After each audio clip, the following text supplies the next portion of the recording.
All right, we go. 3, 2, 1. Welcome to the 510 Huddle podcast. It's your boy, Coach Lane, and I'm right here with my boy, Coach Zay. And today we have a special guest for you that really don't need no introduction, but I'm going to give him one anyway. Coach Zo right here. Coach Alonzo Carter, we got in the building, has over 18 years of head coaching experience. His teams have won over 11 league championships, 3 CIF Oakland section titles, 6 postseason bowl wins, and he's been a head coach of the year at least 7 times out of his 18 years of coaching. Coach Zo, how you doing today, baby? I'm blessed, brother. I'm glad to be on here. I'm excited. This is town business, so I'm ready. Yes, sir. We appreciate you having you on the show, Coach. We definitely look at you as a Bay legend, an Oakland legend, man, football legend in itself. And Zay, how you feeling today, Zay?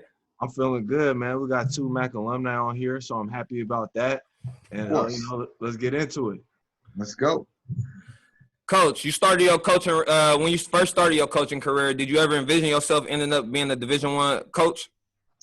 Be honest, no. My first year of coaching was in '93. I came off tour, was dancing with MC Hammer, and I wanted to come back to my community, which I graduated from Climbers High School in '86. So the biggest thing I wanted to do when I had that platform was to come back and give back to where I was from. I wanted guys to know, even though they seen me on videos, MTV Awards, Oprah, Grammys, no, I'm one of y'all. I'm no different from y'all. I was a 17-year-old father, went to Cal State Hayward at that time. Now they call it East Bay.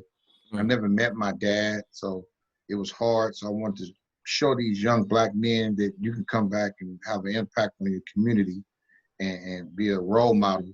And that's what got me into coaching. I started off as a track coach, and then I was a JV football coach. And now here he is, 30 years later, I'm a Division I coach. So I ran my programs like I was running a Division I program. I never thought I would be a Division I coach because that wasn't my agenda. My agenda was just to save lives and help people. Coach, you touched on it right there. It was kind of leading into one of my questions I got later for you, but I asked you right now. So looking at your track record, you are looking at your resume, you have a history or you have a track record of producing wins and turning programs around. Yes. So what goes into turning a program around and building a winner? Culture, making sure people know you're genuine.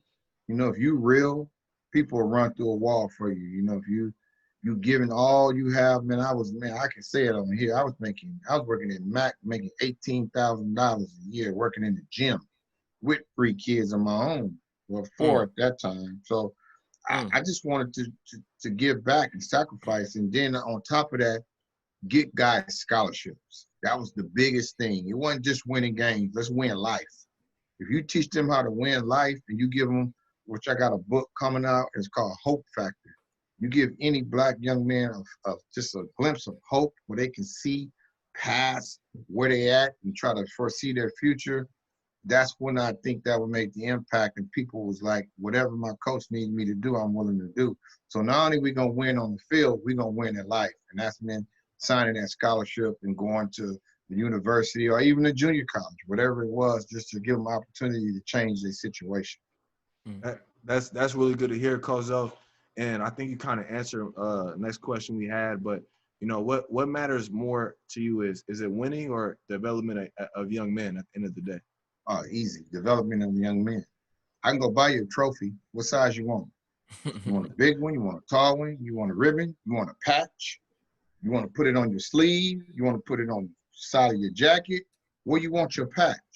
But I can't buy you that $200,000 education that you can get free by just doing a sport that you love, by going to school, graduating, getting your degree, making sure that you pass the SAT, making sure that you maintaining what you need academically to be an NCAA qualifier. Wasn't nobody doing that back then. Only person really was doing it, I have to give him credit, is Coach Beam at Skyline. And once I seen him doing it, I'm like, well, if he can do it, I can do it. I wanted to not only win the game. It took us a while. We got him in 2001, beat him twice. Okay.